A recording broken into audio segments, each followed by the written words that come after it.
lectura misma. Muchos otros que se juntan entre ellos, no es que solamente vayamos a encontrar, no sé, puede que un día haya una pequeña reflexión sobre un tema particular, como por ejemplo la escritura, eso puede pasar, o sobre las mujeres, pero también muchas veces no encontramos justamente una intersección de los temas y una imbricación de los temas, y creo que ese era el caso de la selección de textos de esta vez, yo lo había leído antes de proponerlo y lo volví a leer entre ayer y hoy y la verdad que me impresionó mucho ver cómo de pronto empiezan a vislumbrarse algunas respuestas a las preguntas que nos hemos hecho siempre, ¿no? Que de pronto en un primer acercamiento al diario no son tan claras, que de pronto en una primera lectura uno no ve, porque en el diario pasa un poco como con las confesiones de San Agustín, que hay tantos niveles de lectura y tantas cosas que llaman la atención que de hecho uno puede, así como le pasa a Eti, que ella misma lo cuenta con sus propias lecturas, a nosotras como lectoras nos pasa con el diario, ¿no? Como que de pronto nos perdemos en uno de esos tantos pensamientos que ella trae o de tantas ideas que a veces aparecen juntas en un espacio, porque justamente el punto de la escritura parte de esa cuestión de la tensión entre el caos aparente interior y del pensamiento y la posibilidad de ponerle orden en el papel. Entonces, ese orden del papel a veces no se ve, a veces sí. Y eso también es lo interesante del diario, como el flujo y las tensiones entre caos y orden, necesidad de comprender, necesidad de ordenar, y hasta qué punto, esto es una pregunta, no es una respuesta, es una pregunta que dejo abierta para la discusión o para que lo pensemos en la lectura que sigamos haciendo, hasta qué punto la escritura es la que logra poner el orden. O sea, ¿cuál es, si podemos leer el diario, entre las muchas opciones de lectura que podemos proponer, como un conocimiento de sí, un descubrimiento de sí, un acercamiento a Dios, todo lo que casi siempre decimos cuando hablamos del diario como conjunto, ¿sí? Como de la experiencia, como se llama este semillero, itinerario vital intelectual de Eti Gilesum. Si podemos entender eso así, ¿cuál es el papel de la escritura? ¿Es la escritura lo que permite ese conocimiento?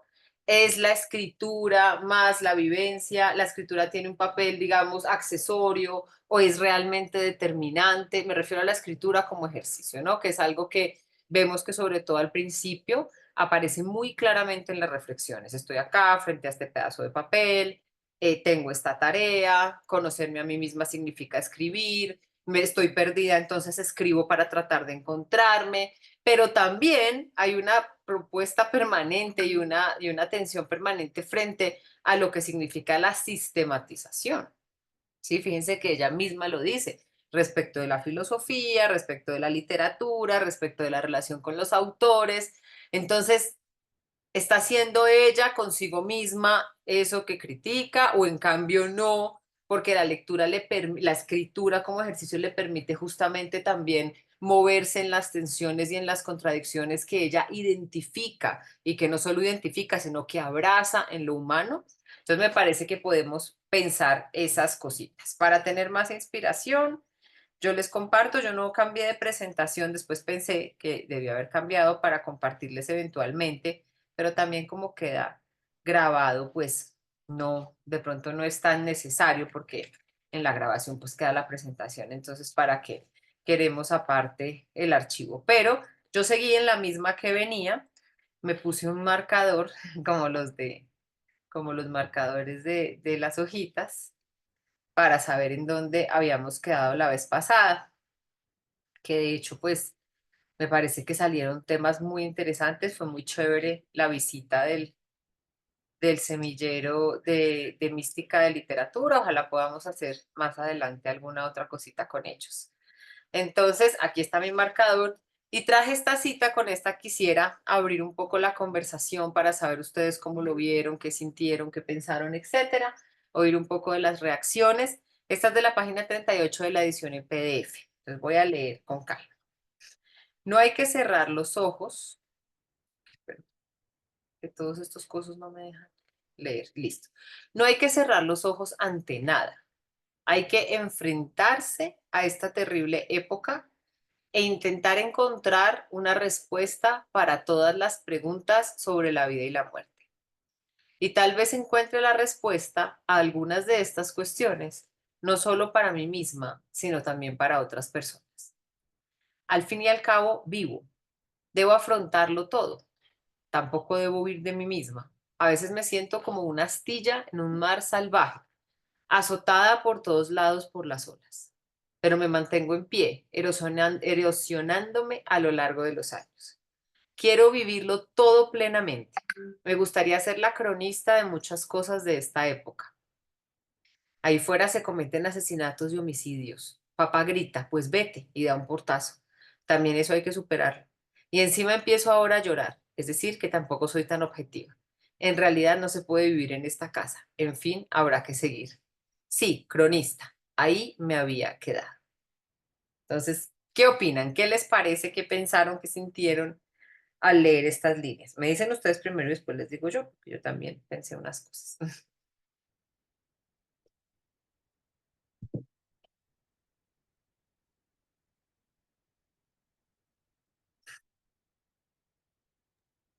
Pues desde el comienzo, Eti, y eso lo manifiesta desde el primer cuaderno, aunque esto creo que ya es del segundo cuaderno, Sí, y pongo un poquito en contexto porque para agosto del 41 ella está en Deventer visitando a su familia en vacaciones, porque es época de verano, y por eso habla del papá y del portazo, ¿no? Seguramente de lo que se experimenta en su casa, de locos y su madre y demás, ya uno se imagina como la escena con esa sí, dificultad de familia, etcétera.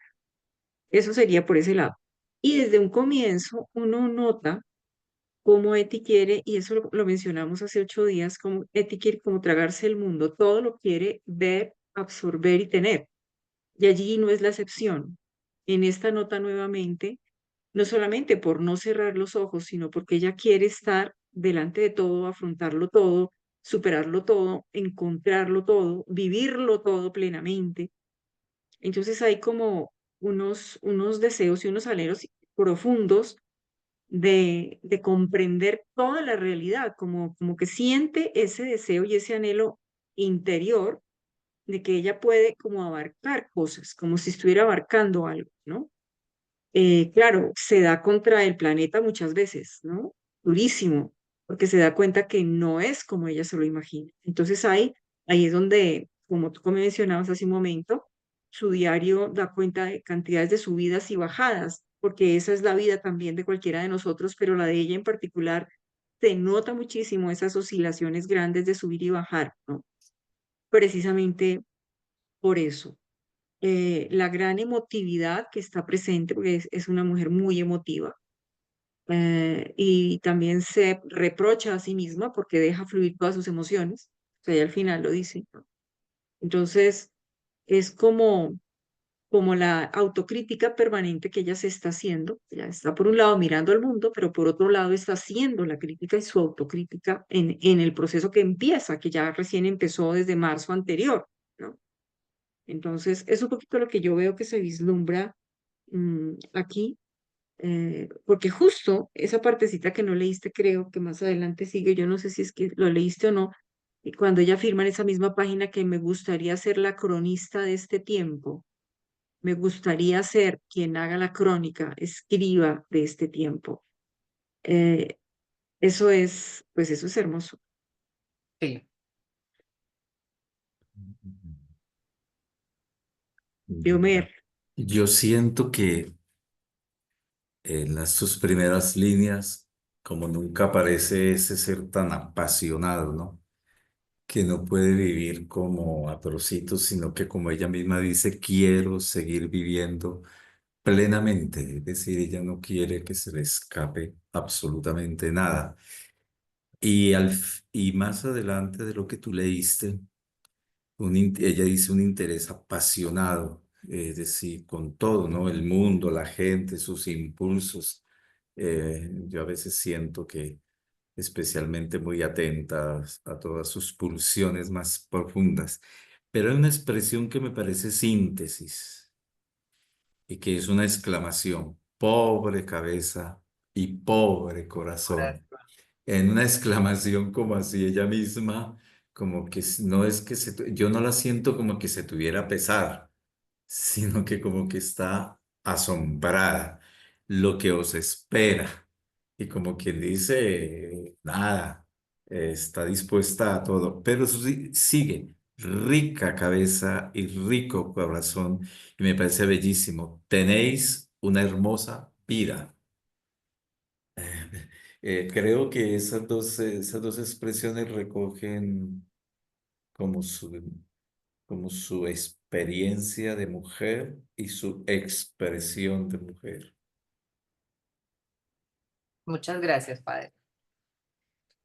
Bueno, a mí aquí me llamó particularmente la atención, pues, la idea de los ojos, ¿no? Porque hablábamos la vez pasada y yo le pedí un poco a Rosana, sobre todo pensando en que estuviéramos con los estudiantes del semillero de literatura en la misma página sobre lo que estábamos entendiendo por mística, ¿no? Porque yo decía, bueno, efectivamente es un término del que diferentes sectores de alguna manera también se han apropiado, hay nuevas comprensiones místicas, no es lo mismo hablar de la mística, no sé, de una autora del siglo XII a un autor del siglo XV, entonces como que eso me pareció interesante, pero de una u otra forma, ¿no? Si vamos a hablar de, ¿y por qué podíamos hablar? Preguntábamos la vez pasada de una mística del siglo XXI. De una u otra forma hay algo que tiene en común la mística, ¿sí? Y es la relación con los sentidos. Eso también lo comentábamos. Entonces decíamos, por ejemplo, cuando yo he tratado de establecer las relaciones como entre Agustín y muchas mujeres místicas y a veces me hago la pregunta de, bueno, ¿no será que yo estoy forzando esta relación o que yo las veo porque tengo tan presente lo otro que lo veo en todas partes? Pero después no, y digamos que históricamente y filosóficamente, historiográficamente eso se sostiene, y es que es justamente con San Agustín que asume algunas cosas que ya se habían desarrollado en la mística oriental, entre los padres del desierto, las madres del desierto, etcétera, y él las asume y las acoge y digamos que las trae a Occidente. De ahí se deriva, ¿no? Una manera y una forma nueva de comprender el mundo y de enfrentarse a la realidad, que no es la única y que no es exclusiva, y tampoco es única en Agustín. Hay muchos caminos, pero ese es uno. Y otros autores y autoras de la Edad Media, sobre todo, pues por la dignidad, digamos, que ocupa Agustín en la iglesia como doctor de la iglesia y como doctor de la gracia, pues entonces retoman este camino y me parece a mí que lo profundizan muchísimo más y llegan a lugares pues impresionantes, ¿sí? Que es todo lo que tenemos con los movimientos místicos primero en el siglo XI, XII y XIII y luego lo que va a pasar en el barroco y etcétera. Entonces, sí hay una conexión. Y uno de los puntos de esa conexión, lo que me pasa casi siempre cuando leo esas cosas y digo, ay, esto se parece, tiene que ver con este tema de los sentidos, ¿sí? Porque uno diría, pero bueno, si yo voy a hablar de la unión con Dios y tenemos clarísimo que no estamos en un entorno material, sino todo lo contrario, espiritual, ¿por qué el recurso a los sentidos? Entonces, la explicación en algunos autores, hay otros en donde no lo conozco, tiene que ver con el hecho de cómo los sentidos son uno de los elementos que nos definen como humanos, ¿sí? Los sentidos son los que nos permiten conocer el mundo, los sentidos son los que nos permiten abrirnos al mundo. Entonces, es algo que en la filosofía siempre ha estado presente, ya sea para criticar o ya sea para enaltecer. Entonces, ahí hay una tensión súper interesante porque si bien algunos autores, digamos que nos previenen sobre el engaño del que podemos ser víctimas en el sentido en que nuestros sentidos, valga la redundancia, son limitados o son susceptibles de error. Entonces yo puedo ver y puedo estar confundida porque no veo bien o porque hay mucha luz o porque hay mucho sol o porque hay neblina, lo que sea, y pensar que allá al fondo hay una persona y en cambio hay un árbol. Entonces esa es una típica, pues, llamada de atención que nos hace la filosofía. Pero por otro lado también esos sentidos han sido objeto de estudio y la vista, ¿no? La visión, la vista, el sentido de la vista ha sido catalogado como el primero, ¿sí? Como el más importante. Si hacemos una jerarquía de estos sentidos, de los 5 sentidos. La vista es el sentido privilegiado. La vista es la que nos permite, y fíjense eso cómo se conecta de bien con Eti, percibir la belleza. ¿Y por qué es importante percibir la belleza? No solo por la experiencia estética, aunque también, sino porque la belleza es la prueba de un diseño racional en el mundo, ¿sí? Nosotros decimos que lo bello es bello, no porque nos guste simple y subjetivamente. Fíjense que de ti también, alrededor de estas páginas, va mucho a esa idea de la objetividad, de la subjetividad, de cuando uno narra, qué es lo que narra, etcétera, ¿no? Entonces, no es que yo digo que tal cosa es bella porque a mí me gusta. Yo sé que está ese dicho. Hay un montón de dichos, pues, los dichos son dichos. Los dichos no son, no son la verdad. Entonces, hay un montón de dichos que hacen pensar que la belleza es una cosa relativa, pero eso no era así para ningún antiguo y yo creo que tampoco es así para Eti, ¿no? Ella, si escribiera, si uno le hubiera pedido que escribiera un tratado sobre la belleza, seguramente hubiera sido muy clásica, ¿no? Y hubiera dicho algo así como que justamente lo que nosotros juzgamos como bello lo es en virtud de un bello absoluto que digamos que puede ser Dios o la idea de la belleza o un paradigma que está en algún lado, así no sea físicamente, no estamos hablando de realismo en sentido de realismo platónico, sino como de un modelo, ¿sí? Entonces, es muy interesante que ella recurra a la vista, ¿no? Pero para decirnos, miren que así como vemos la belleza, vemos también lo terrible con esos mismos ojos. Y fíjense que así como vemos la vida, vemos la muerte. Entonces ella está aquí construyendo esa dialéctica entre esas realidades que nos definen, ¿sí? Somos vida, pero la muerte está ahí. Vemos la belleza, pero también vemos el horror. Entonces, con los mismos ojos que vemos la belleza, vemos el horror. Y ella dice, al fin y al cabo, eso es vivir, ¿no? Esta expresión de acá, me parece a mí, que está referida a estas líneas, ¿no? Como, ¿qué significa vivo? Esto uno lo podría leer como una expresión casi como de resignación, ¿no? Ay, al fin y al cabo vivo. No, esto yo no sé holandés, habría que mirar esta expresión como es en holandés, pero a mí me da la impresión que en el sentido de, es que justamente esto es vivir, ¿sí? Abrir los ojos a la belleza, enfrentar los ojos a lo terrible de la época, abrir los ojos a la vida y abrir los ojos a la muerte.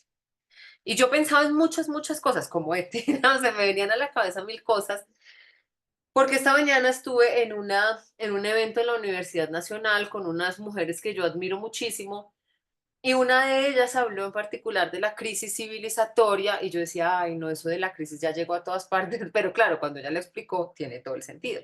Y empezó justamente por el horror de esta época, de la nuestra, ¿sí? Y yo acababa de leer esto y dije, claro, eso es lo que hay que hacer, ¿no? No cerrar los ojos. Cuando yo digo siempre que los grandes aportes de la filosofía contemporánea son los llamados que muchas filósofas hacen, como cuando Donna Haraway dice, pensar debemos, así, al revés, pensar debemos, no debemos pensar, sino como poniéndole más el énfasis, así suene raro. Yo digo, sí, la otra que podríamos usar es esta de Eti. No hay que cerrar los ojos ante nada, ¿sí?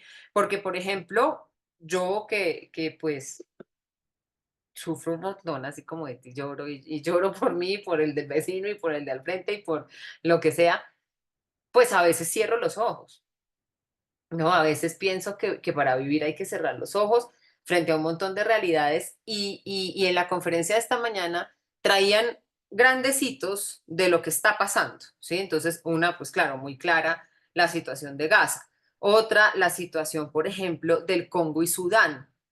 Otra, por ejemplo, la situación de Ucrania. Sí, unas son súper mediáticas y las tenemos claras, otras no. Y yo decía, sí, hemos cerrado los ojos frente a un montón de realidades. Incluso no nos tenemos que ir lejos, tan lejos, digamos, las nuestras propias también colombianas, digo, ¿no?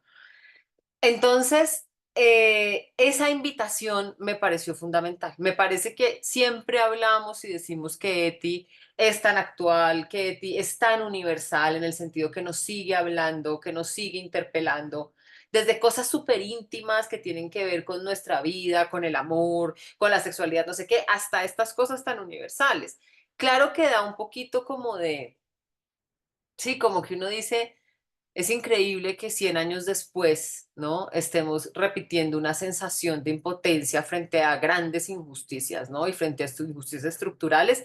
Y eso sí, yo no voy a decir que no desanime, pero pues hay que afrontarlo, ¿sí? Así como ella dice, debo afrontarlo todo, tampoco debo huir de mí misma, ¿no? Ahí creo que el tampoco seguramente está muy bien puesto, porque esto, las primeras líneas son como una gran preocupación universal, como no, me preocupa cosas terribles que están pasando allá afuera.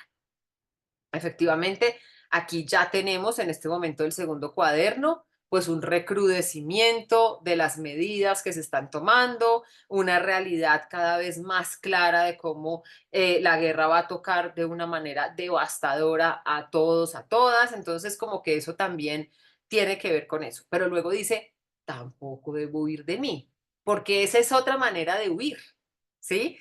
Yo puedo huir de mí, de ese caos interior del que nos habla la Eti del primer cuaderno, que parece que solo está preocupada por sí misma, ¿no? Por organizar su alma, por no sé qué, a esta Eti que se va abriendo cada vez más a otras cuestiones, ella dice, no, pero entonces tampoco eso me tiene que hacer olvidar de mí, ¿no? Entonces las dos cosas merecen que yo las mire a los ojos.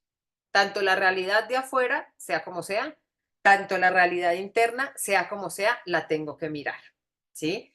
Entonces, eso me pareció súper bonito, súper actual e importante, urgente de decirse. Y luego lo que decía el padre, que creo que es lo que tiene que ver con la segunda parte y con lo que yo les decía hace 8 días, que se me parece, no tuve tiempo, tuve una semana terrible, les digo la verdad, muy terrible en muchísimos sentidos, y no tuve tiempo porque lo quería ir a mirar, quería tanto mirar el texto que ya nos compartieron de Fulvio Manara y quería mirar si la idea que yo tengo en mi cabeza es real de una cierta consonancia entre estas propuestas de Eti, del mundo, de lo plenamente, de una objetividad, de la curiosidad, todo eso que ella dice, digamos, en ideas sueltas en diferentes partes, de si lo podemos de alguna manera conectar con el sentimiento oceánico del que habla Kierkegaard. No sé si yo me lo inventé, no sé si me lo dijo mi profesora que me enseñó Eti, que también era kierkegaardiana, entonces puede ser que por eso yo lo tenga como tan presente, o no sé si simplemente sea un eco y que si yo voy a mirar mejor, yo sé eso exactamente dónde está, pero no les digo, no tuve tiempo, me dé cuenta que si hay coincidencias o es solo algo pues que resuena, que eso puede pasar, como un eco de ambos autores o lo que sea, pero de pronto hay algo que sea más claro, o sea, que uno lo lea y diga, ah, sí, evidentemente aquí llegaron, ya sea por vías distintas o lo que sea, a una idea parecida, pero creo que eso del vivirlo todo plenamente tenga que ver con eso y con lo que decía el padre. Y claro, me gustaría ser la cronista de muchas cosas de esta época, ¿no? Que creo que también es una idea, un sentimiento, una idea que a todos se nos pasa por la mente, ¿no? Como, bueno, ¿y cómo hablar de estos tiempos? ¿Y qué es lo que yo debo privilegiar de eso que quiero contar? Y es triste, es muy terrible pensar que efectivamente lo fue, ¿no? Fue la cronista de muchas de las cosas de su época sin saber en qué iba a terminar, en qué iba a terminar la historia y en lo que se iba a convertir para nosotros. Eso siempre me impresiona, como que ella de pronto se lo imaginaba, ¿no? Y dice, sí, bueno, esto que yo puedo estar escribiendo es sobre mí, es no sé qué, pero yo tengo una necesidad y un sentido más fuerte y más profundo de hablar de todo lo que está pasando, pero no sabría ni cómo decirlo y al final lo dijo de la mejor manera posible, ¿no? Tenemos un montón de documentos y tenemos documentos históricos y tenemos archivo. Si uno quisiera trabajar específicamente en estos años, en este periodo en Europa, hay muchísimas fuentes, pero ninguna es esta, ¿no? Esta es tan única y tan impresionante, incluso otros diarios son también diferentes, que efectivamente pues ella no lo sabe, pero se convirtió para nosotros en la cronista de su época. Y yo había pensado cerrar la cita acá, ¿no? Allá afuera se cometen asesinatos y homicidios. Ahí ella se está refiriendo a muchas cosas, ¿no? Porque también narra pues cuestiones propias de la vida de la ciudad o lo que sea, que de pronto incluso suicidios de personas cercanas, muertes de amigos, accidentes, o sea, como que es también cuando ella dice preguntas sobre la vida y la muerte, es que, bueno, la muerte igual nos rodea siempre. Por supuesto, en tiempos de guerra se vuelve como cuando hablábamos en el COVID, se vuelve como algo inevitable, como algo absoluto, como eso está pasando ahí todo el tiempo. Pero así no, digamos que no hubiera una guerra puntual o una situación puntual de enfermedad, de lo que sea, pues por supuesto que la muerte está ahí, ¿no? Entonces, pero además ella se siente tocada como por las vidas truncadas, por las muertes violentas. Eso lo dice también en esta sección a propósito de ese joven que se muere en un accidente, o de amigos suyos que mueren, o del profesor que se suicida, porque eso empieza además a pasar. Entonces ella, a eso la toca mucho. Y de pronto, toda esta información, ¿no? Toda esta reflexión tan profunda se interrumpe por lo que decía Rosana, por esa situación vital cotidiana, ¿no?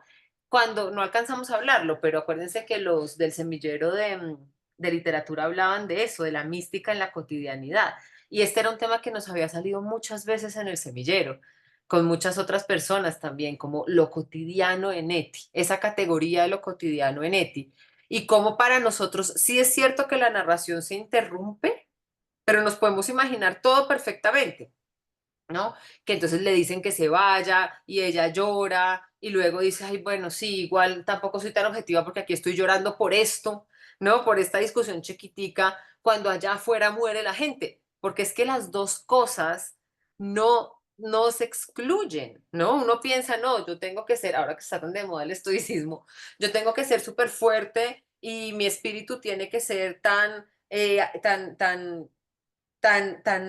por decirlo de alguna manera, cultivado, que yo puedo soportar tal cualquier cosa, ¿no? Las cosas más horribles que pasan en el mundo, ay, pero yo no puedo hacer nada para cambiarlas, entonces pues que eso no me turbe mucho.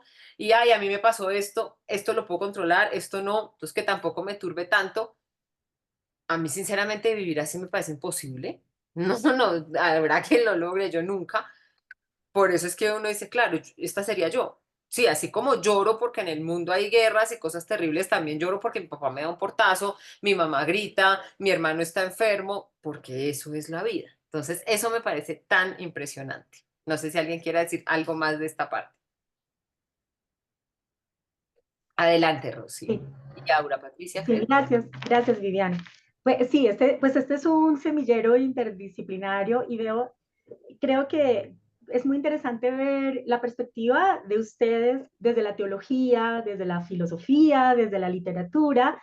Yo soy comunicadora, creo que soy la única en este espacio y veo a la eticomunicadora y Sí. la he visto pues en este texto y en otros, porque ella cuando empieza, primero está muy en sí misma, pero después ella va sintiendo que tiene que comunicar, que tiene que dejar un legado y una memoria, ¿verdad?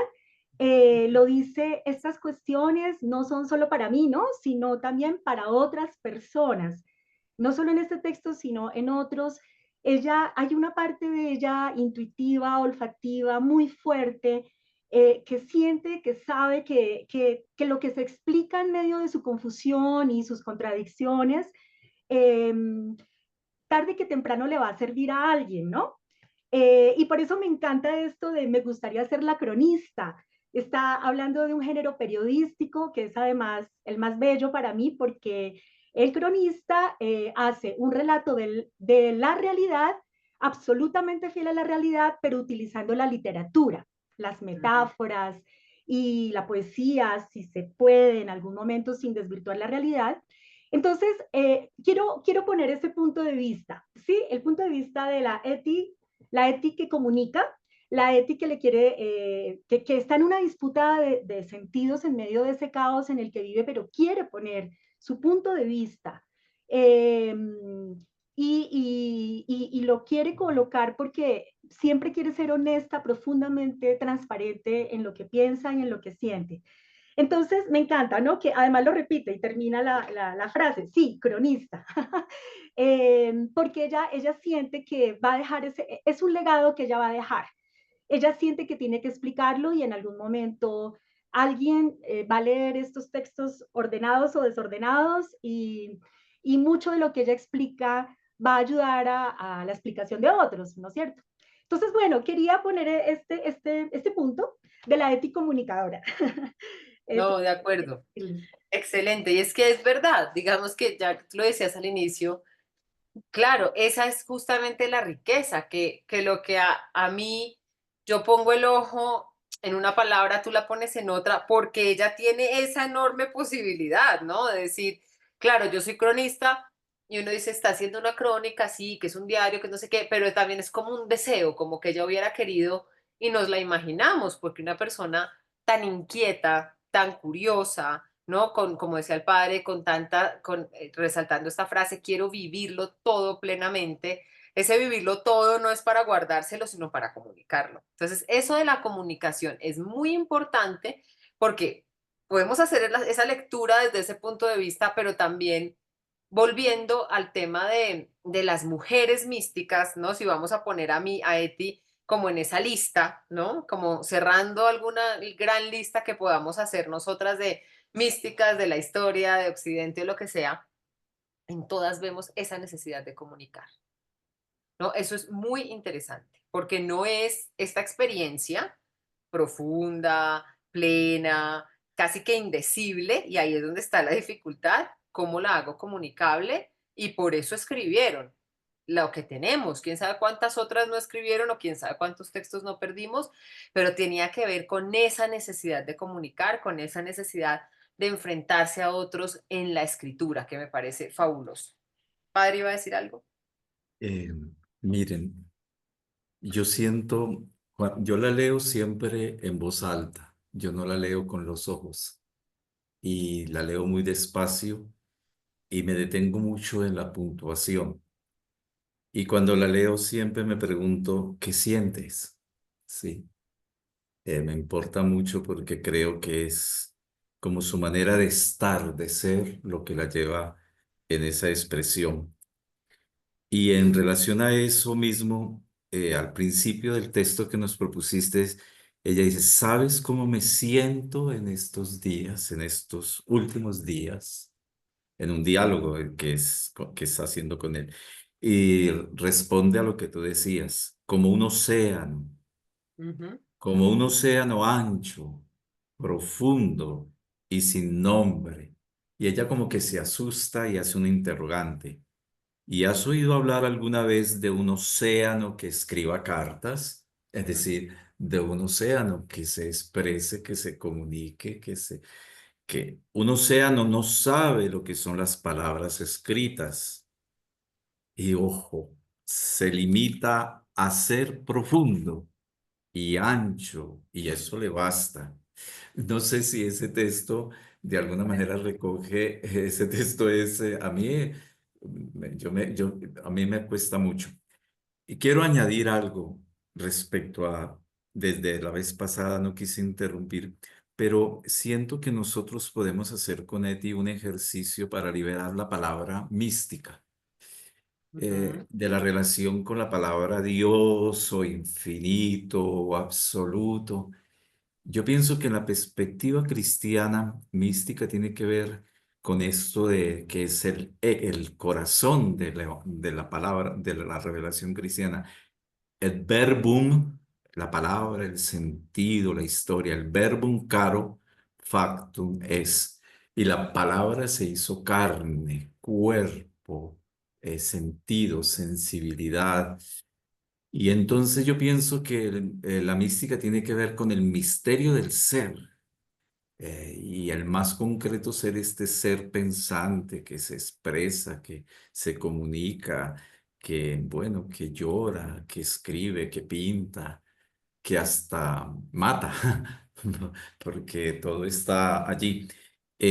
Yo creo que allí habría algo porque yo siento que ella ejerce eso, cuando se habla de mística de los ojos abiertos, de mística de la cotidianidad, yo digo, claro, por ahí es porque sencillamente ella abre los ojos y ve que todo está pleno de un sentir, de un sentir que siente, de un sentir con un cierto sentido que ella va barruntando en sus expresiones.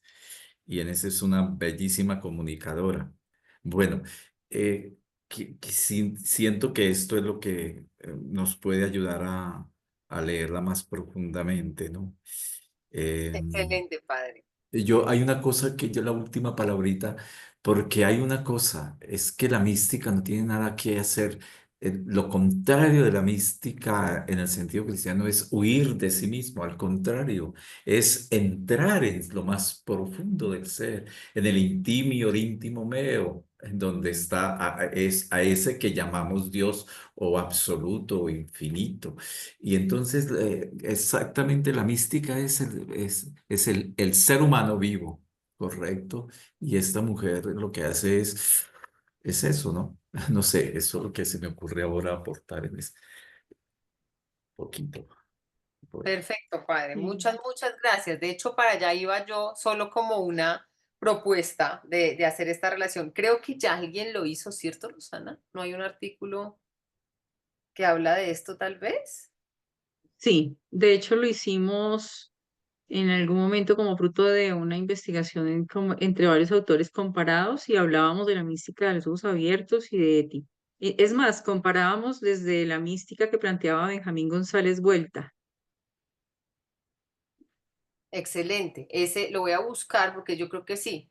Si no lo leí, lo vi y lo tengo, pero creo que sí, eso está en Universitas Teológicas, ¿cierto? Para subirlo. Mm, Sí, ha de estar en alguna de estas revistas. Sí, sí, sí, sí. Tal vez, Es- porque sí, entonces yo mira. decía, claro, pensando en lo que dice el padre, ¿sí? Y lo que dice la misma ética, lo de abrir los ojos. Esto suena como la mística de los ojos abiertos. Yo sé que no solo Benjamín González Vuelta, es algo que también quisiera explorar un poco más, ¿no? En un poco en la tradición de espiritualidad ignaciana y teología de la liberación. Y desde esa lectura es una mística, una espiritualidad que está comprometida con la realidad, que, como en toda la teología de la liberación, pues no busca evadir el sufrimiento ni negarlo, ¿sí? Sino Ujú. justamente entenderlo, acompañarlo, aceptarlo en la medida que se pueda, pero también transformarlo, ¿sí? Entonces, el sufrimiento del otro no es algo que está ahí y que pues es así, sino que es una experiencia de cierta manera también liberadora, y en el sentido de Eti, aunque no haya esta, sobre todo al principio del diario, no hay como una idea de el otro que sufre, como el pobre o como el oprimido, un poco la cosa sí empieza a irse hacia allá, ¿sí? Porque ella no tiene esta lectura de, de hecho, en uno de los pasajes más impresionantes, que es ese que habla de los ojos del soldado alemán, ¿no?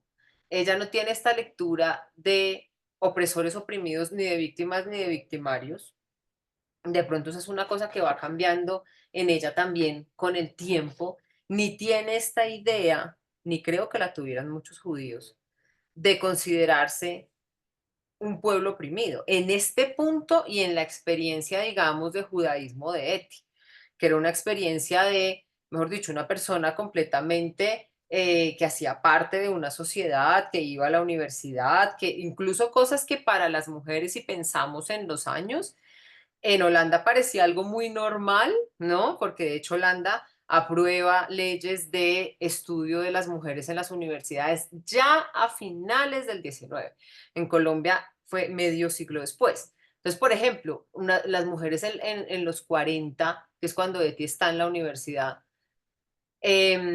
solo pueden estudiar dos cosas, ¿no? Fundamentalmente. Y hacía muy poco tiempo, menos de 10 años, que se había hecho la ley para que las mujeres terminaran el bachillerato. Eti no. Entonces Eti tampoco tiene estos discursos, digamos, si quisiéramos hablar de un feminismo en Eti, no sería por ese lado, no sería por el lado de los derechos, etcétera. Es diferente, es mucho más amplio también, me parece a mí. Y tampoco es esta idea de los judíos somos un pueblo ni elegido, ni oprimido, ni especial, ¿no? Somos unas personas que aquí estamos después de una serie de migraciones y de movimientos, pero que está completamente asimilada, que su situación de judía nunca fue un impedimento para nada en su vida y ahora se encuentra de cara con esto. Entonces creo que ella va construyendo también esa lectura de su judaísmo, de su situación poco a poco, y eso se ve también poco a poco en el diario. Pero entonces sería chévere, lo voy a buscar, ir a ese diario, Ujú. a ese artículo donde ya Rosana y otros profes exploraron esta relación. El siguiente pasaje que les quería proponer no se conecta con lo que acabamos de leer tan directamente, pero tiene dos momentos que me parecen muy importantes. Bueno, sí se conecta en el sentido que es lo que sigue, que dice, ya no lloro, estaba llorando por la situación con el papá, pero en mi cabeza sí hay una terrible tensión. Yo sé que he dicho esta palabra muchas veces hoy, tensión, porque puede ser que la misma Eti al decir tensión me haya llevado a mí a leer este pasaje todo completo en términos de tensión. De tensión que no quiere decir algo negativo, ¿sí? Con tensión no quiero decir algo negativo, quiero justamente decir cómo hay siempre un conjunto de fuerzas en el alma, digámoslo, ¿no? Que se mueven y que producen algo. En Eti, ¿no? Unos sentimientos que a veces pueden ser como el sentimiento oceánico o a veces pueden ser un sentimiento que parece desesperanza o tristeza o desánimo, pero que después ella dice, después ya estaba feliz y me sentía plena, iba por la calle y tuve una conversación maravillosa conmigo misma. Entonces creo que justamente esa tensión como lo que define lo humano es lo que yo he tenido en mente. Y dice, hay un infierno. Y aquí viene la escritura. Entonces acá me quiero centrar de nuevo en uno de nuestros temas propuestos para que lo pensemos en el semestre. La escritura. Debería ser capaz de escribir muy bien para saber ponerlo sobre el papel. En todo caso, he sabido salir de este caos y tengo la tarea de elevarme a un nivel más alto. Speer lo llama construir el cielo con material noble. A veces, y acá vuelve sobre los acontecimientos de externos, los acontecimientos estremecedores de alrededor me distraen tanto que después solo se puede encontrar el camino hacia uno mismo con dificultad.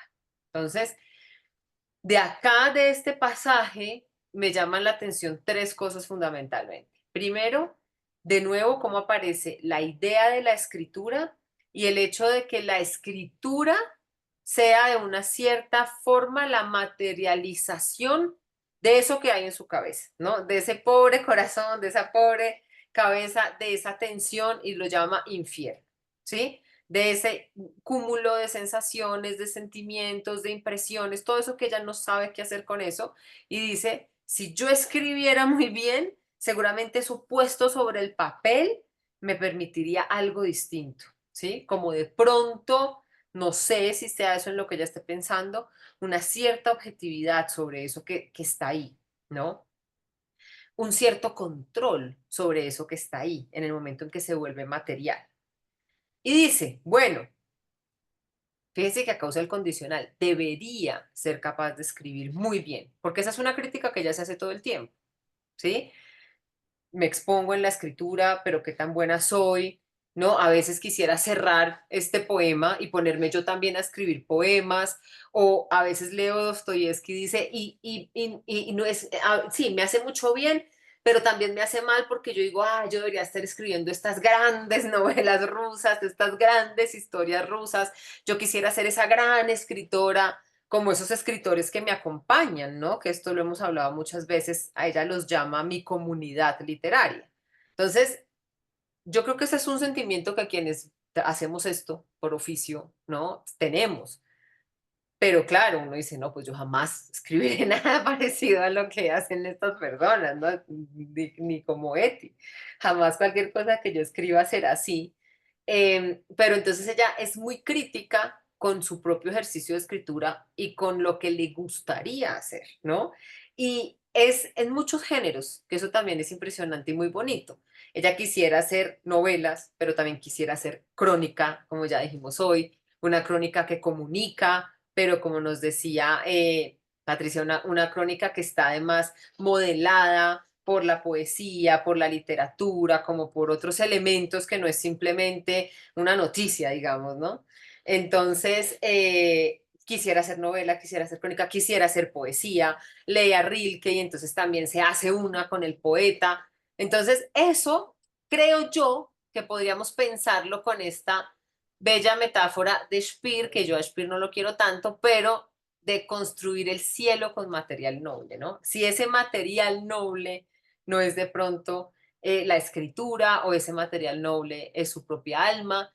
Y fíjese que aquí usa construir el cielo, pero más adelante usa refugio. Y más adelante sabemos que será muy famosa la expresión de fortaleza, pero sí es algo que se construye, ¿no?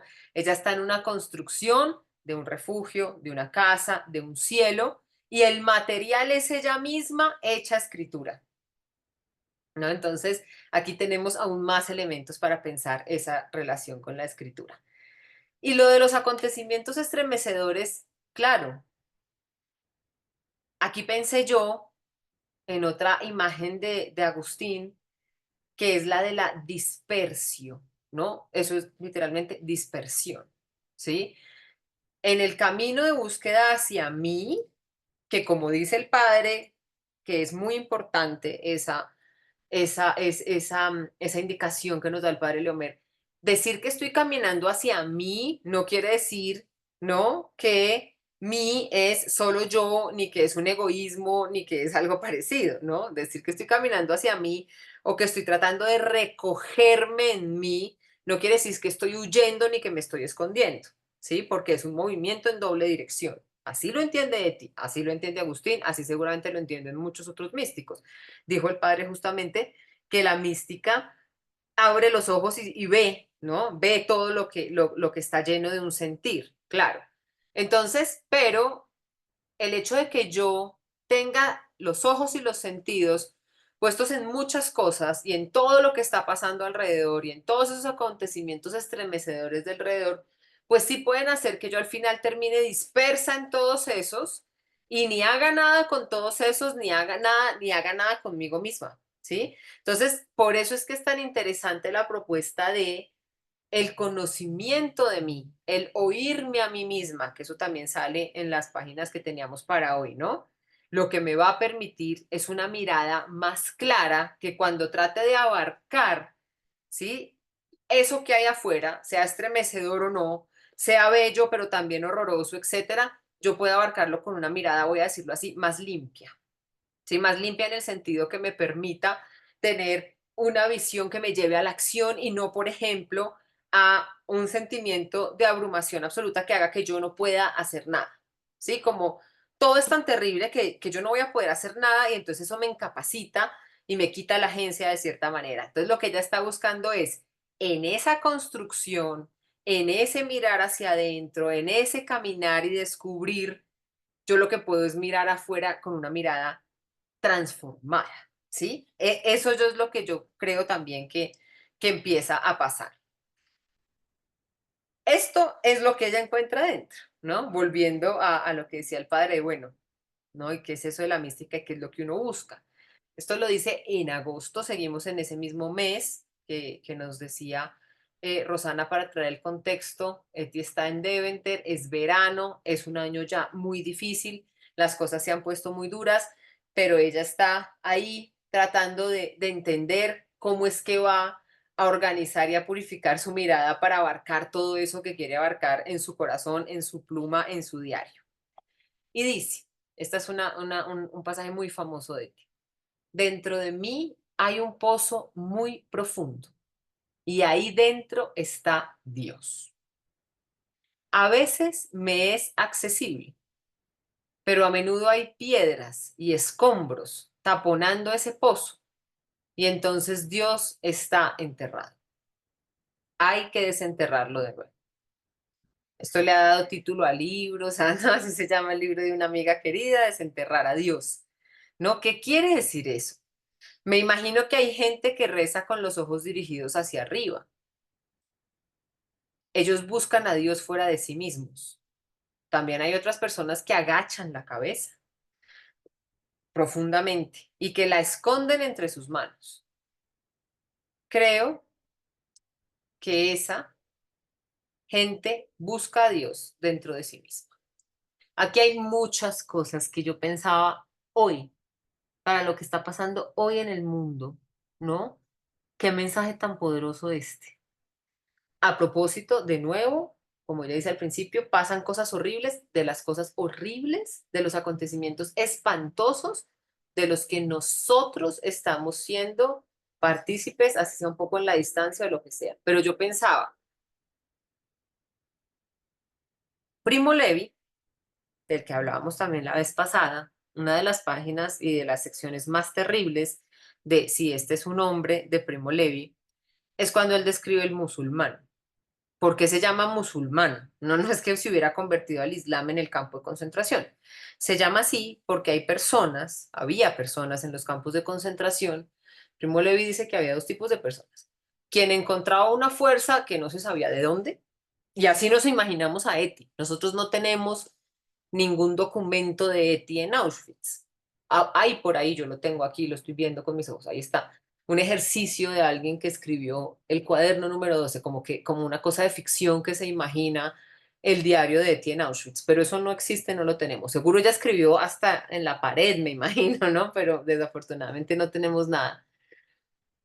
Pero así nos la imaginamos, ¿no? Nos imaginamos a una Eti con una fuerza, a esta fortaleza que ella había construido en sí como refugio para todos en ese lugar. Seguramente lo poco que vivió fue luz para muchos, fue bálsamo, como ella misma lo dice, para muchas personas, etcétera. Y dice Primo Levi, hay ese tipo de personas que no se sabe de dónde sacaban fuerzas. Y había otras personas que en cambio era como si se vaciaran completamente, ¿no? Y era tal el vaciamiento, por alguna forma así decirlo, era tal como la anulación de su humanidad, que estas personas asumían una posición con el cuerpo, ¿sí? Como si estuvieran eh, orando, como reza la gente en el Islam, que se agacha, como dice aquí Eti, ¿no? Y esconde como la cabeza y el cuerpo entre las manos y se mueve así. Claro, eso era pues de la desesperación, ¿no? Era ya un movimiento pues repetido que solamente indicaba pues una anulación absoluta de lo que sea. Así lo trae Primo Levi. Pero cuando yo lo volví a leer, y esto nunca lo había pensado, yo siempre les digo, yo he leído el diario 1000 veces, no, no 1000, pero sí muchas, y siempre pienso una cosa nueva. Y hoy dije, claro, ella es judía, ¿sí?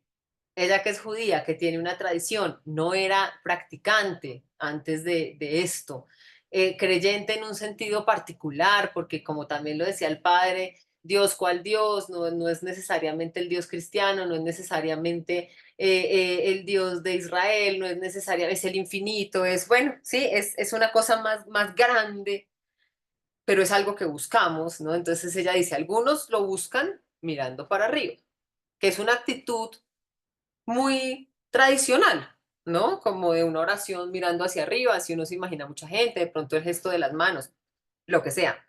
Y luego dice lo de agachar la cabeza y esconderla entre sus manos. Yo sé que ella no estaba pensando en distintas religiones, sino en diferentes maneras de vivir la religión, pero yo digo, yo pensé en, en hoy en día, ¿sí? En las diferentes formas en las que las personas rezan, oran o hacen esas cosas. Entonces, aquí, por ejemplo, ya lo veremos más adelante con esa cosa famosa de que es la muchacha que aprendió a arrodillarse porque no se arrodillaba. Entonces, esta idea de alguien que uno piensa que agacha la cabeza profundamente, que la esconde entre sus manos y uno casi que lo imagina también arrodillado, ¿sí? Entonces yo pensaba, esas personas que buscan a Dios dentro de sí mismas tienen una búsqueda igual de válida al que mira para arriba, pero ¿qué es lo importante de esto? ¿No? Lo importante de esto es aceptar al otro. Entonces yo decía, esto para lo que está pasando en el mundo, que además algunas personas pues tienen la poqueza y la vileza de decir que esto está incluso es querido por Dios o lo que sea, estoy pensando en Palestina, por supuesto, ¿no?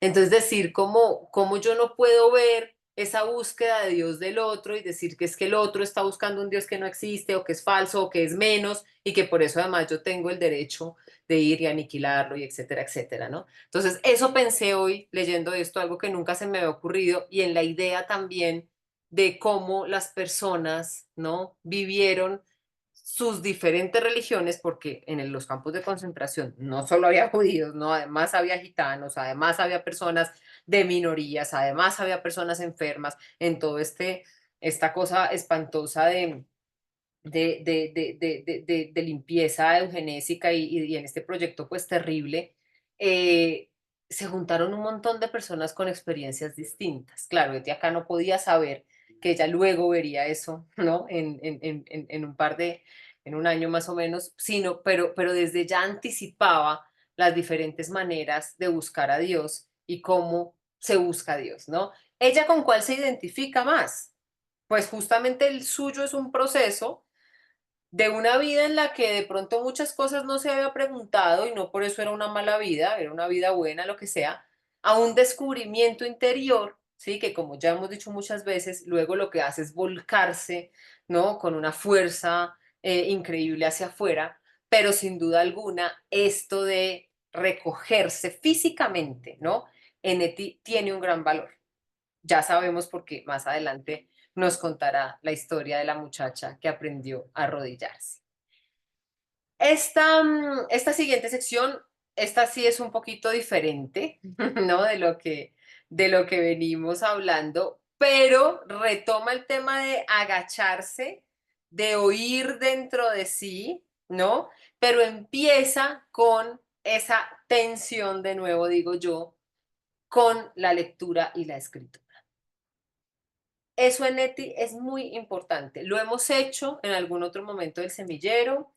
Fue un ejercicio que yo hice con Anderson también, con Agustín, un ejercicio que en otro momento hice con Rilke, que otras personas que hemos oído acá en el semillero y en otros espacios de la fundación también han tratado con Rilke, con los diferentes autores, no porque tengamos la necesidad de comparar a Eti con otro autor o de decir, ay, cómo se apropió Eti de esta persona o lo que sea, sino porque su misma escritura, volviendo a la cuestión de la escritura, está permeada por las vidas y el diálogo con estos autores.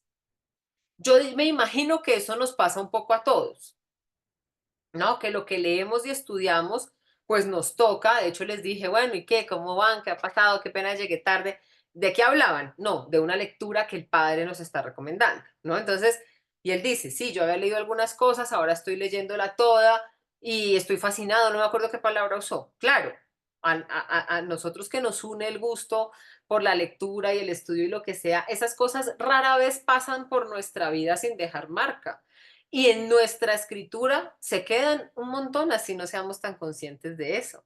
Entonces, en Eti, que es una lástima, siempre lo pienso, no poder leerla en lengua original, pero eso sí es que el holandés es muy difícil y no es tan bonito tampoco, ¿no? No porque yo tenga prejuicios contra las lenguas nórdicas, de hecho, pues eh, es un poco la mía en la que yo crecí, lo que sea, pero el holandés es difícil, ¿no? Yo pues tampoco he intentado siquiera, pero sería chévere, no lo he hecho y hoy lo pensé también, ir un poco más a las palabras, ir un poco más a hacer el ejercicio como de identificar cosas, porque seguramente en su escritura en lengua original es mucho más claro como todos los autores que la acompañan tocan también su escritura. Esto me parece impresionante, ya se los había adelantado ahorita. Alguien como Dostoyevsky me destruye de alguna manera. ¿Cuántas veces nos pasa eso con lo que leemos? Pero no es una destrucción en un sentido negativo. Fíjense que ella lo deja ahí, ¿no? ¿Cómo entendemos que la destruye? Porque le parece que ella nunca va a poder ser Dostoyevsky, porque le parece que lo que él trata lo hace de una manera tan enorme y tan universal y tan impresionante, que encierra todo lo que puede haber. Puede haber muchas maneras de entender eso, pero me parece una afirmación muy contundente que creo que se aplica a muchas de las cosas que a veces hemos leído en la vida. Y luego un llamado a sí misma a la sensatez, a la humildad. Realmente tengo que ser un poco más sencilla, vivir más la vida, no querer ver ahora los resultados de mi vida, ¿sí? Que es también propio de su edad, ¿no? Eti tiene esa edad en la que los 20 son unos años muy privilegiados porque se abandona de alguna forma el ser niños, tiene que ver con las grandes decisiones de la vida, ¿no? En Eti también es así, ¿sí? Como con irse de su casa, con vivir con un grupo de gente, Esa es una realidad que es típica de los 20 y por favor, los jóvenes, las jóvenes que están acá, no se la pierdan, no, no la desaprovechen. Esa, por ejemplo, de vivir afuera con otras personas, que en estas líneas de lo que leímos para hoy, Eti lo vive. Dice, no, ahí está Han, y está Tide, y está no sé quién, y están haciendo esto, y están haciendo un rompecabezas, y yo como que me quiero ir a acostar, pero también disfruto de esto. Eso es un momento único en la vida. Uno está, o sea, a mí ahorita no se me ocurre, yo me volvería loca si hubiera unas personas hablando y haciendo un rompecabezas, me chiflo, ¿se me entiende? O sea, uno ya no solo quiere el silencio y un poco la soledad y la tranquilidad, pero los 20 tienen eso de ser también una época como en la que uno puede vivir todo y a ella le pasa eso, quiere vivir tanto y tan intensamente que no se quiere perder ni siquiera eso. Una cosa tan cotidiana como que el grupo de personas con la que vive está haciendo un rompecabezas, está charlando, están cantando una canción, ¿no? Y yo creo que eso en los 20 y un pedacito de los 30, después ya no se puede, porque cada cosa justamente tiene su edad. Y bueno, Eti se lo pregunta también acá hacia el final, ¿no? ¿Será que va a ser una solterona? Si uno ya después tiene 30 y tiene hijos, pues ya no puede estar con la casa llena de gente, o pues ya no es tan fácil, o hay que hacer otras cosas, o hay otras ocupaciones. Entonces los 20 tienen eso también de un poco tener sí unas obligaciones, pero no tan contundentes como las que vienen con los 30, tener la posibilidad de decidir, tener el mundo un poco a los pies, ¿no? Poder experimentar muchas cosas y eso lo hace Eti. Y eso es impresionante también como somos partícipes de eso en pequeños detalles. Pero por otro lado, eso también puede abrumar, ¿no? Entonces dice, bueno, yo quiero ahora ver todos los resultados de mi vida. No, hay un remedio. Agacharme, no, aquí no dice orar, pero pues a eso se refiere un poco, ¿no? Agacharme en el suelo en un rincón y así, acurrucada, escuchar lo que hay dentro de mí. Y ese era el que hablábamos ya hace 8 días, el famoso Hineinhörchen, oír lo que hay dentro de mí. Y miren que empezamos esta conversación con el sentido de la vista, ahora estamos con el sentido del oído. El segundo sentido en la jerarquía de los sentidos, desde Platón existe eso y se mantuvo así. El primero es la vista, el segundo es el oído. Y en la organización de Eti tiene ese mismo orden, ¿no? La vista de yo quiero mirar y no puedo huir de mirar hacia afuera, pues entonces ahora me voy a oír también a mí. También no a mirarme, pero me voy a oír. Y luego esta declaración súper contundente. Pensando, nunca llegaré a ninguna parte. Pensar es una bonita y altiva ocupación cuando se estudia, pero nunca se logra salir pensando. Herausdenken. Denken es pensar y heraus es salir afuera, más o menos, ¿no? De estados de ánimo difíciles. Para eso habría que actuar de otra manera. Yo lo leí ayer y lo leí hoy y yo decía, yo había leído esto, pero nunca me había sonado tan poderoso. ¿Por qué? ¿Qué es lo bueno de volver sobre las cosas? Tantas veces, tener la dicha y la fortuna de poder hacerlo. Porque en estos años he conocido a una profesora de la Universidad de Buenos Aires que se llama, es una joven doctora, se doctoró el año pasado, Carolina Durán. Y Carolina Durán escribe sobre mujeres místicas, escribe sobre Margarita Poret y tiene un artículo en el que opone a la razón hegemónica masculina, etcétera, etcétera, etcétera, ¿no? Otras formas de pensamiento que también tienen un valor epistémico que normalmente se les ha sido negado. ¿Sí?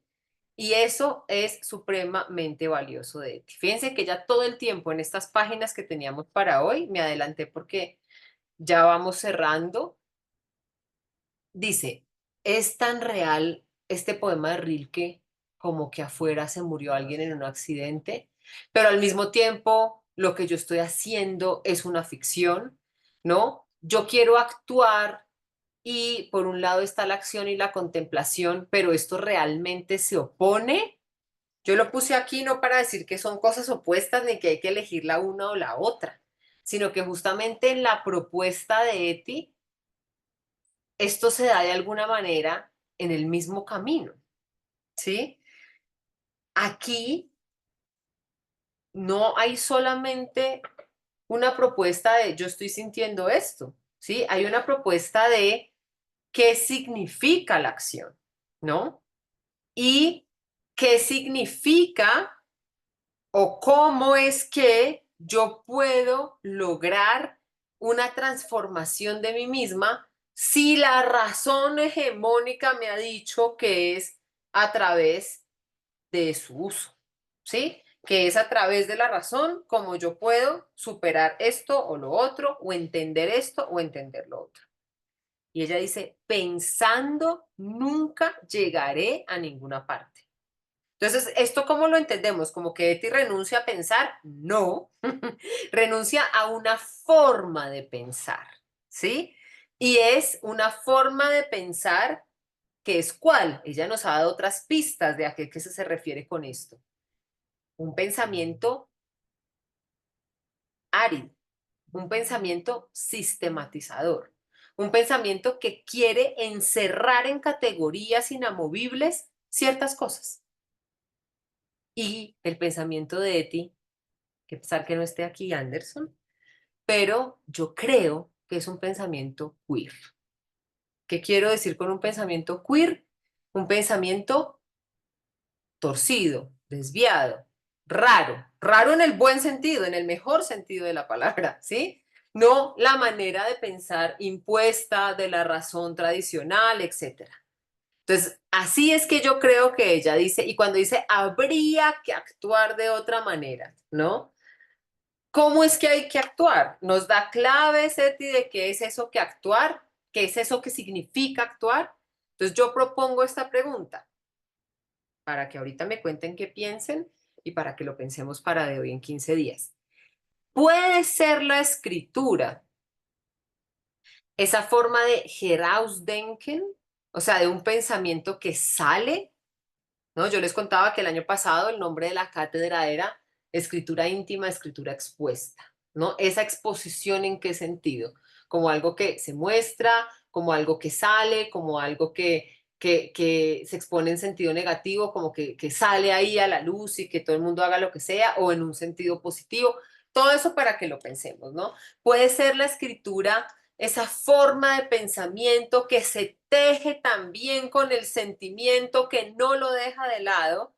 Les decía, ahorita les hablaba de esta autora, Carolina Durán. Ella dice, claro, es que en la mística y en las mujeres místicas lo que se desarrolla y lo que se lleva a cabo es una manera distinta de pensar, en la que no solamente nos encerramos en los cánones propios de la lengua y de la lógica, sino que justamente los derribamos y salimos de ahí, ¿no?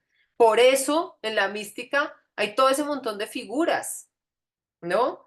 Pienso en Margarita Poret, el lejos cerca. Y me dice, ¿pero qué quiere decir lejos cerca? Lejos cerca. Si son dos cosas opuestas, ¿por qué es lejos cerca? Ah, porque es lejos cerca, ¿no? O todas esas imágenes y metáforas y figuras literarias que encontramos justamente en el lenguaje, en la imposibilidad de describir ciertas experiencias. Entonces, ¿qué hacemos? Lo sacamos y decimos, ah, es que eso es lo otro del pensamiento, eso es lo que no funciona. Eti lo que está haciendo es integrando todas esas cosas, ¿no? Es diciendo, hay una manera de pensar que no me va a llevar a ningún lado, pero hay otra que puede que sí, ¿no? Hay otra que sí me puede ayudar, ¿no? A esto, fíjense. No se puede dominar todo con el cerebro. También hay que dejar bullir lo que decía el padre ahorita a propósito de lo que quería decir mística y su relación con sentir. Un poco la fuente de los sentimientos y de la intuición. Tener conocimiento es poder, lo sé. Tal vez por eso ambiciono sabiduría, por ese afán de imponerme. En realidad no lo sé, pero Señor, dame antes sabiduría que conocimiento. O mejor dicho, solo el conocimiento que lleve a la sabiduría hace que una persona como yo sea feliz, no el conocimiento que signifique poder. Un poco de tranquilidad, mucha tolerancia y algo de sabiduría. Cuanto siendo esto dentro de mí, me va bien. A Eti y a todos, creo yo. Pero aquí hay unas páginas muy poderosas para pensar una oposición femenina a la razón hegemónica. Entonces, pues yo quedé muy feliz. Tenemos unos minuticos para que ustedes también me cuenten qué pensaron y qué sintieron.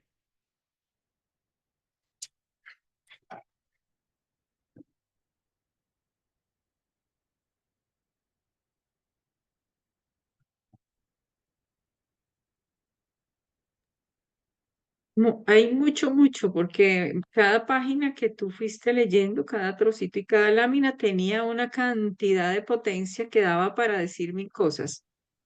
Eh, Hay un comentario que quiero hacerte porque esa expresión que significa pensar, que tú leíste está en alemán, ¿verdad? Sí, Está en alemán y que también en holandés, imagínate que en holandés también existe, pero tiene un sentido, según vi, como reforzado, porque mientras en alemán es pensar para afuera o algo así, ¿verdad? No decías sí, sí, pensar hacia sí. afuera. eh, en holandés dice pensar con vehemencia, Ah, fíjate, pensar con valentía. fíjate, qué impresionante. Entonces me llamó la atención que a lo mejor ella juega también, Eti, con esos significados de las palabras, Sin como el duda. de Hineinhorchen, que no es capaz de traducir en otra lengua porque lo dejan su alemán original, dado que su potencia de sentido no le da para la traducción posible que ella pudiera encontrar en el holandés de esa expresión. Hay que ver que como Eti estudió sus lenguas, yo creo que jugaba mucho con las palabras y eso hace que la riqueza de su lenguaje sea enorme y que el poder de la metáfora sea una constante en todo su diario.